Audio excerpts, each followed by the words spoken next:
ओम नमः श्री महावीराय नमः। श्री द्वादशांग श्रुत देव्यै नमः। आचार्य श्री आदि सागर महावीर कीर्ति सन्मति सागर गुरुभ्यो नमो नमः। परम पैवड्डमदिं परमेट्टीनं करोमि नवकारं सगपर सिद्धि निमित्तं कल्याणालोयना वोच्छे।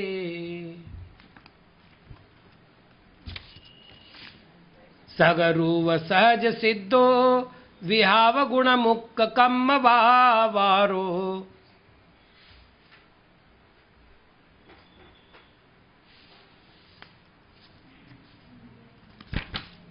सुन्नो नेय असुन्नो नो कम्मो कम्म वज्यो नाणम अन्नोण मज्ज शरणम शरणम सो एग परमप्पा। आध्यात्मिक चिंतन की श्रृंखला चल रही है।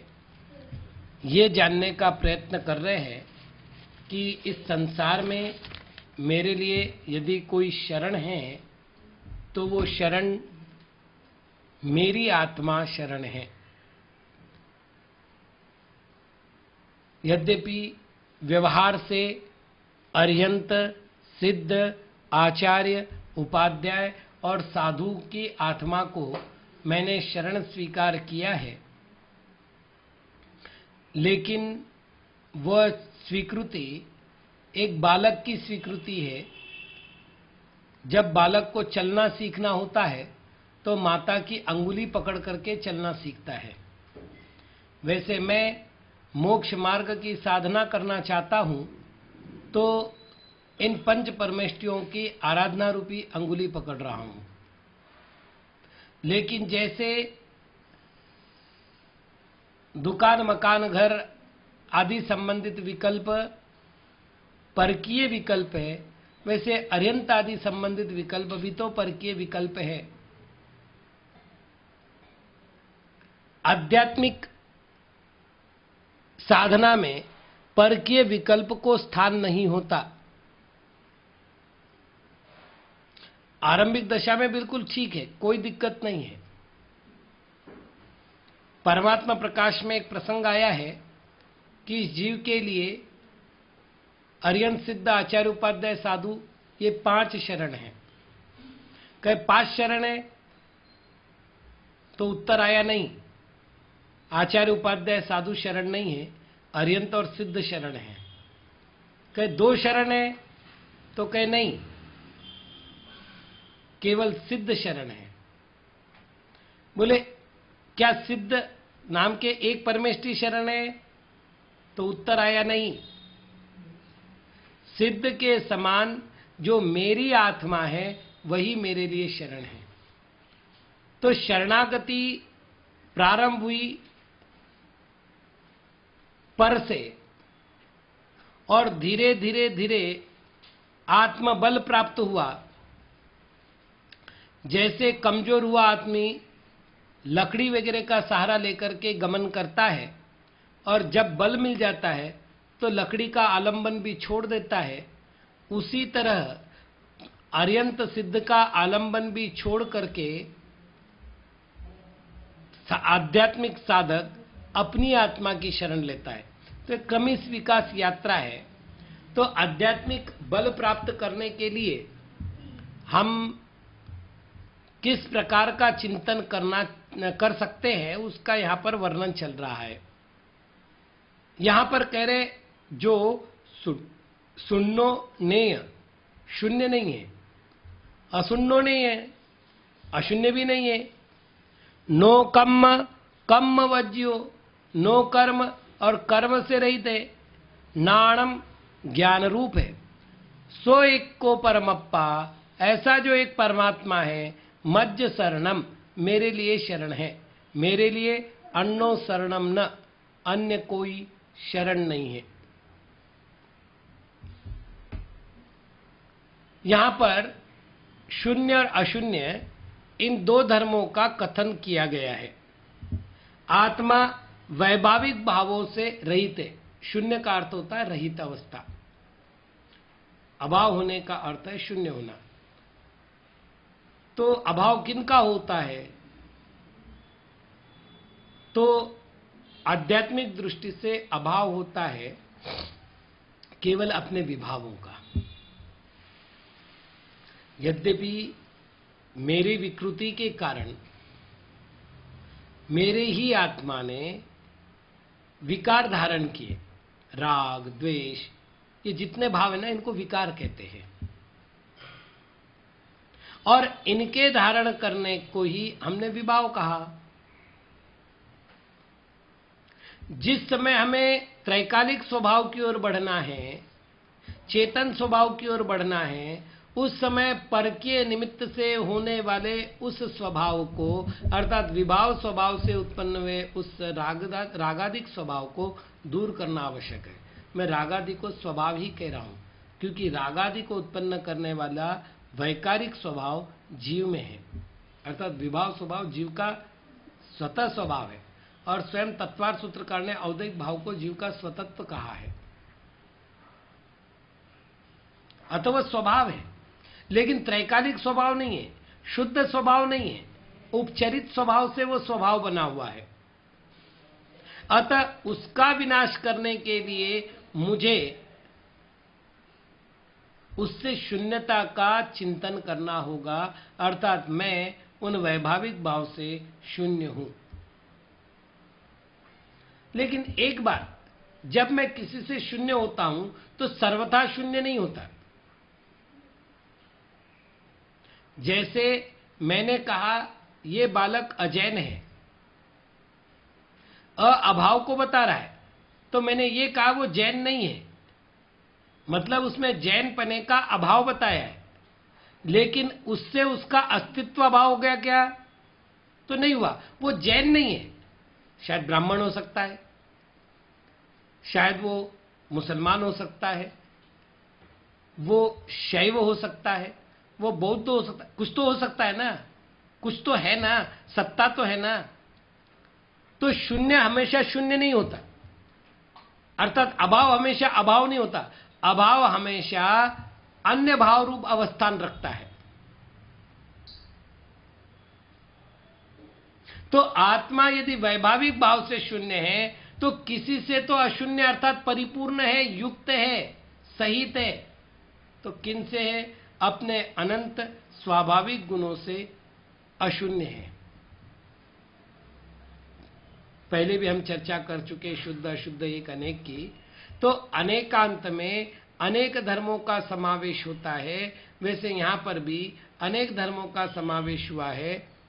कल भी हमने कर्मों की चर्चा की थी, आज भी कर्मों का प्रसंग आया। इसमें दो कर्मों की चर्चा कर रहे हैं, क्योंकि शून्य के द्वारा हम भाव कर्म के अभाव की चर्चा कर चुके हैं, किंतु द्रव्य कर्म और नो कर्म की चर्चा नहीं हुई थी। अतः ग्रंथकर्ता ने नो कम्मो कम वज्यो अर्थात नो कर्म वर्जित और कर्म वर्जित शब्द का प्रयोग किया है। कर्म के विषय में तो जान लेना सहज है। नो कर्म का एक और अर्थ है, जो कल मैं कह चुका हूं, तीन शरीर और 6 पर्याप्ति, इनकी चर्चा कल हो चुकी है। उसका पृष्ठपेशन नहीं कर रहा हूं, यानी पुनर्कथन नहीं कर रहा हूं। और कर्म के संबंध में भी पुनः पुनः कथन करना उचित नहीं, कल ही कथन हो चुका है। तो अब मैं बात कर रहा हूं एक नए प्रकार के नो कर्म की, जिसके कारण से पूरे चरणान योग की रक्षा होती है। चरणान योग ने हमेशा बाह्य पदार्थों को त्याग करने का अथवा बाह्य पदार्थों को ग्रहण करने का उपदेश दिया है। बाह्य निमित्तों को त्याग करने का और बाह्य निमित्तों को ग्रहण करने का उपदेश दिया है। जैसे सरल सरल उदाहरण दूं तो उन्होंने कहा रात्रि भोजन मत करो, तो यहां पर त्याग करने का उपदेश हुआ। पूजन करो, यहां पर करने का उपदेश हुआ। अब पूजन भी किसकी करनी है? तो दूसरे की। त्याग भी करना किसका है? तो दूसरे का। भोजन कोई मैं हूं क्या? तो नहीं है। चरणान योग जिसकी बात करता है, मैं उस नो कर्म की बात कर रहा हूं। मैं एक प्रश्न करता हूं। एक मुनिराज नगर में आए और उन्होंने अपने प्रवचन में संसार शरीर भोगों का निस्सारत्व सिद्ध किया। उनके वैराग्यमयी वचनों को सुन करके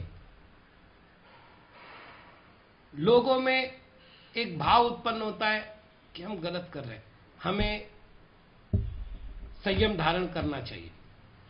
अपनी अपनी शक्ति के अनुसार कुछ लोग संयम धारण कर भी लेते हैं। प्रश्न है, संयम तो आत्मा का गुण है,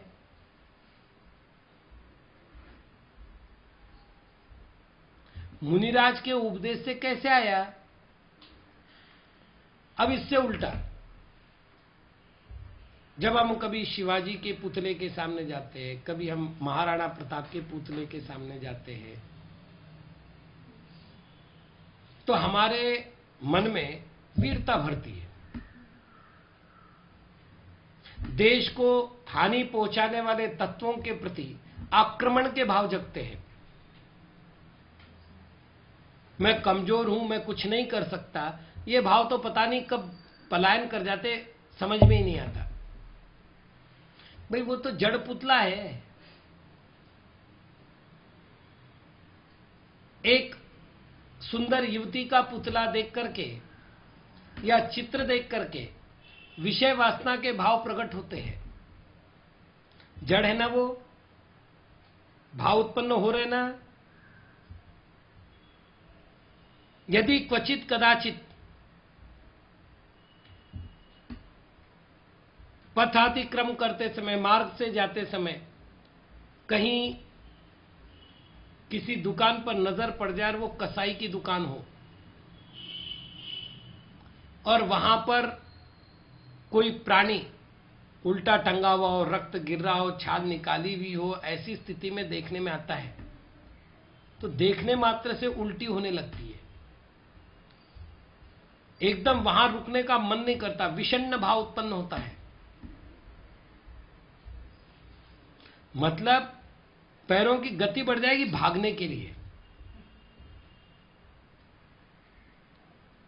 अब मेरा प्रश्न है, अगर बाह्य द्रव्य,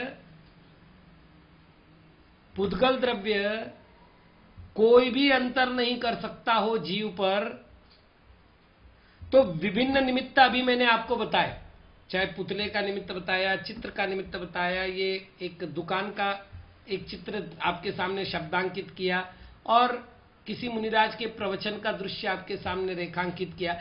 ये जो हमने सारे दृश्य बताए, ये प्रभाव क्यों डाल रहे हैं?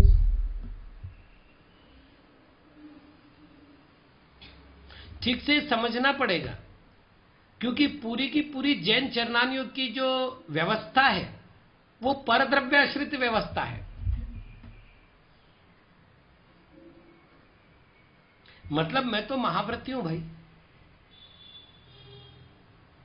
सुबह से शाम तक मुझे पूरा बांध दिया गया है। सुबह उठो, श्रुत भक्ति आचार्य भक्ति बोलो, शास्त्र पढ़ो, फिर श्रुत भक्ति बोलकर शास्त्र का विसर्जन कर, मतलब स्वाध्याय क्रिया का विसर्जन करो, प्रतिक्रमण करो, प्रतिक्रमण पूरा करो, रात्रियोग निष्ठापन करो, रात्रियोग निष्ठापन से उठो तो फिर सामायिक करो। सामायिक में क्या करना है? चलो वापस बोलो, चैत्य भक्ति और पंचगुरु भक्ति। अरे बिल्कुल 24 घंटे ही। आप मुनि की पूरी दिनचर्या देख लीजिएगा, यही काम दे रखे। पर द्रव्य का ही आलंबन। अभी पंचगुरु भक्ति बोलो, अभी सिद्ध भक्ति बोलो, रात को सोना है, बोले शाम होने से पहले ही, मतलब रात होने से पहले योगी भक्ति बोलो। रात को सोने से पहले आपको स्वाध्याय करना है तो श्रुत और आचार्य भक्ति पूर्वक स्वाध्याय करना है और श्रुत भक्ति पूर्वक विसर्जन करके सोना है। आप ऐसे नहीं सो सकते, प्रायश्चित है। यदि आपकी कोई आवश्यक की कमी रह गई तो 24 घंटे हमको पर में ही रखा है। क्या आचार्य महाराज हमको पर में उलझाना चाहते? कहते आत्म ध्यान करो, अध्यात्म में मग्न हो जाओ, एक द्रव्य दूसरे द्रव्य का कुछ नहीं करता। चरणान योग नहीं मानता इन बातों को। चरणान योग कहता है द्रव्य के अनुसार परिणाम होते हैं, द्रव्य के अनुसार भाव होते हैं। तो भावों को उत्पन्न करने वाले जो द्रव्य होते हैं उनको नो कर्म संज्ञा दी गई है। विषय बड़ा गंभीर है, ठीक ढंग से समझना आवश्यक है।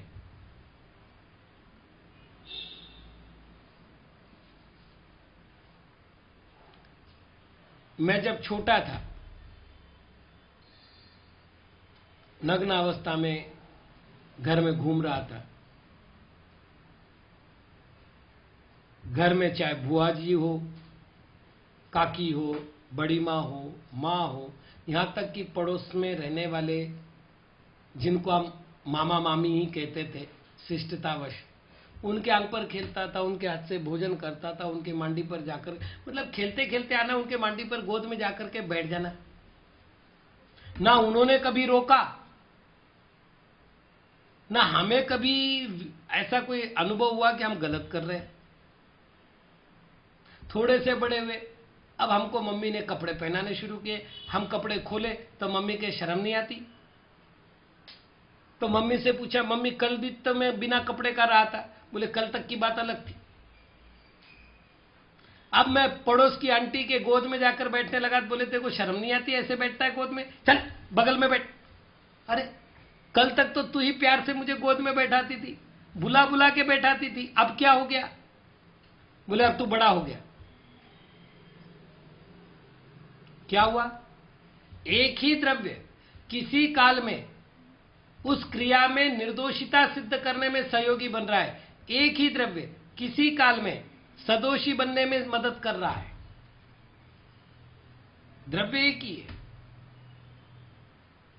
द्रव्य से यदि भाव उत्पन्न नहीं होते तो एक एक व्रतों की रक्षा के लिए 5-5 भावनाओं का कथन नहीं करते, स्वभाव की रक्षा के लिए 18,000 शीलों का वर्णन नहीं करते, गुणों की रक्षा करने के लिए 84 लाख गुणों की चर्चा नहीं करते। अरे एक दो करते तो बाटी 84 लाख।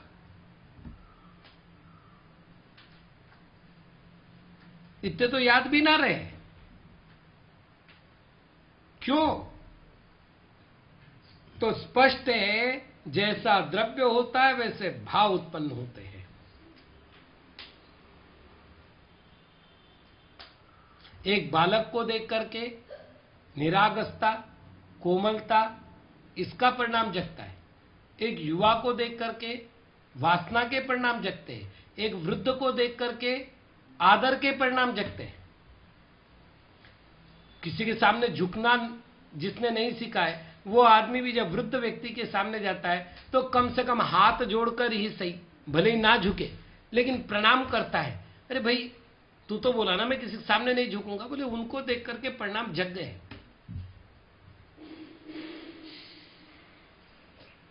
तो पुनः एक बार चर्चा करें हम कि कर्म की ऐसी परिणतियां हैं जो द्रव्य को देख करके अपने उदय में आने में अथवा अनुदय में सहयोगी बनते हैं। उन कर्मों की प्रक्रिया में सहयोगी बनने वालों को नो कर्म कहते हैं। और इसका बहुत लंबा वर्णन है। जैसे उन्होंने कहा अनायतन सेवन, तो कहा वो मिथ्यात्व का नो कर्म है। कहे आयतनों में गमन, अब जिन मंदिर में जा रहे हो ना आप, अब इसके बारे में बता रहा हूं। आयतन सम्यक प्रकृति नाम के दर्शन मोहनीय कर्म का नो कर्म है। फिर ये मेरा मंदिर नहीं है, ये मेरे गुरु नहीं है, ये भाव उत्पन्न हो रहे हैं। तो ये आयतन भी नो कर्म है, अनायतन भी नो कर्म है। कर्म कांड में आया है भैंस का दूध से बना दही, ये नो कर्म है निद्रा दर्शनावरण कर्म का। तो जो कर्म रूप तो नहीं है, लेकिन कर्म के उदय, उदीर्णा, संक्रमण आदि में मदद करते हैं। कल मैंने क्या कहा था? कर्म करने में और कर्म भोगने में मदद करते हैं वो नो कर्म। आज अब मैं क्या कह रहा हूं कि जो कर्म के उदय में, कर्म की उदीर्णा में, कर्म के संक्रमण में, कर्म के क्षय में, अर्थात कर्म की प्रक्रिया में जो सहयोगी बन रहे हैं, उन द्रव्यों को नो कर्म कहते हैं। इनकी कोई संख्या नहीं है, कुछ भी हो सकता है। और चरणान योग कहता है आप नो कर्म बचाओ, आपके आत्मधर्म की रक्षा हो जाएगी।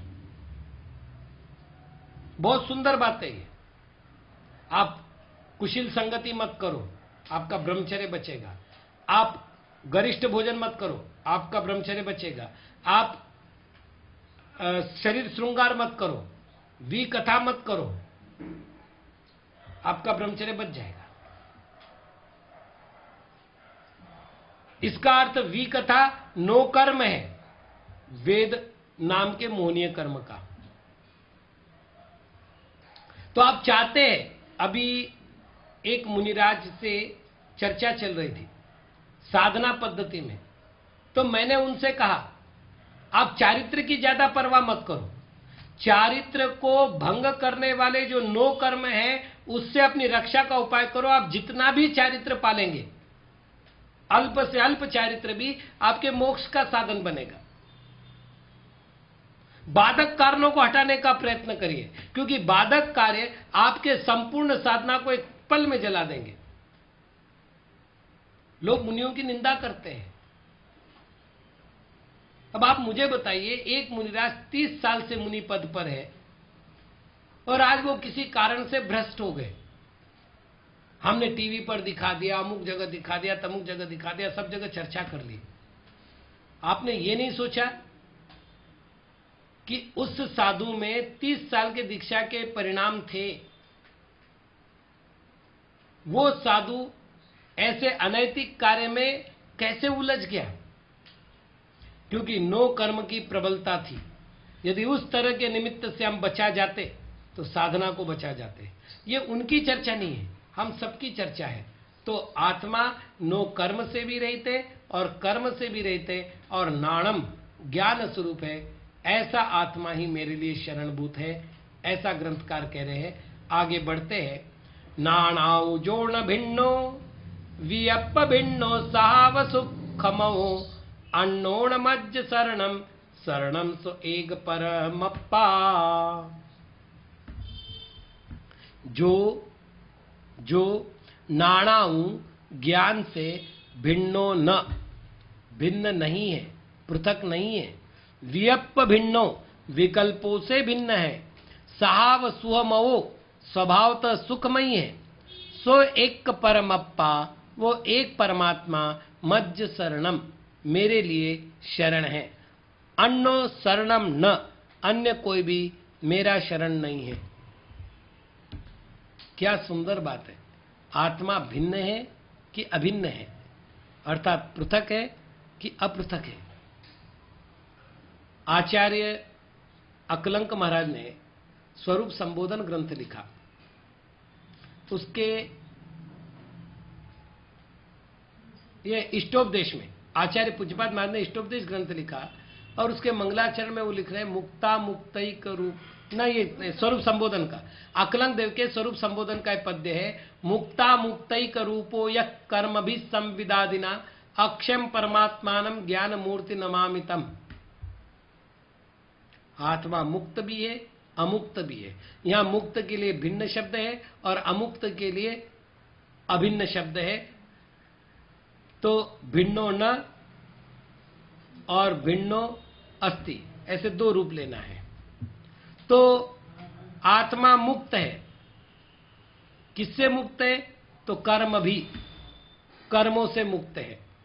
आत्मा मुक्त नहीं है, किससे मुक्त नहीं है? संविदादिना, ज्ञान आदि के कारण से मुक्त नहीं है।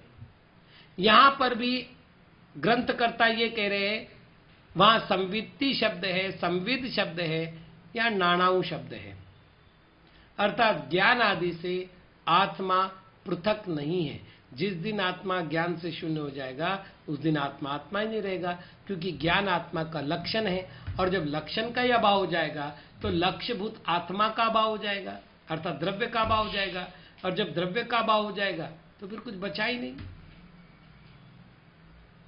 तो ग्रंथकर्ता कहते हैं नाणाऊ भिन्नो न, ज्ञान आदि से जो भिन्न नहीं है, अर्थात जितने उसके गुण हैं वो सदैव द्रव्य के साथ थे, द्रव्य के साथ है और द्रव्य के साथ रहेंगे, उनका त्रिकालवर्ती संबंध है। लेकिन वियप्प भिन्नो, लेकिन विकल्पों से आत्मा भिन्न है। वहां लिख रहे कर्म भी, कर्म भी में अभी जैसे अपन ने कहा नो कर्म भी, भाव कर्म भी, द्रव्य कर्म भी भिन्न।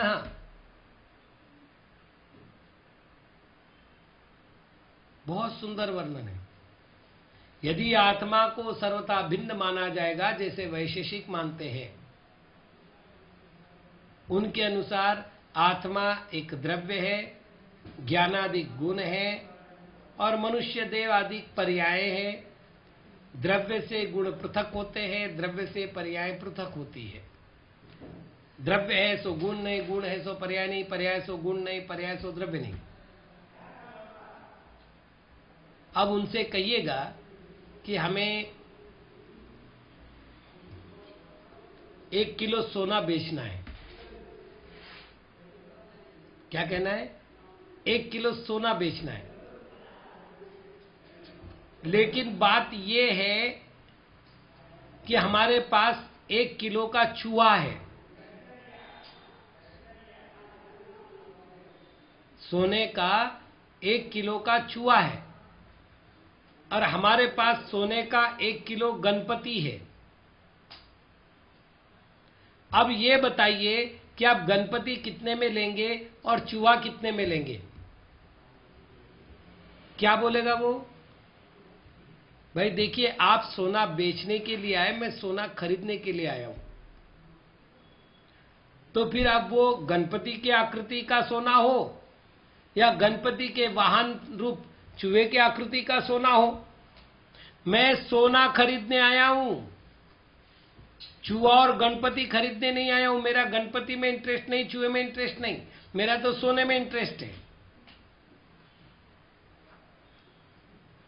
इसलिए मैं तो सोना लूंगा।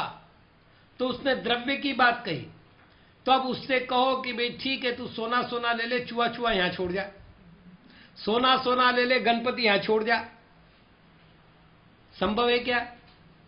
क्योंकि वो सोने ने गणपति की आकृति रूप पर्याय धारण कर रखी है, उस सोने ने चूहे की आकृति रूप पर्याय धारण कर रखी है। तो जब भी सोना बेचा जाएगा वो आकृति भी बेची जाएगी।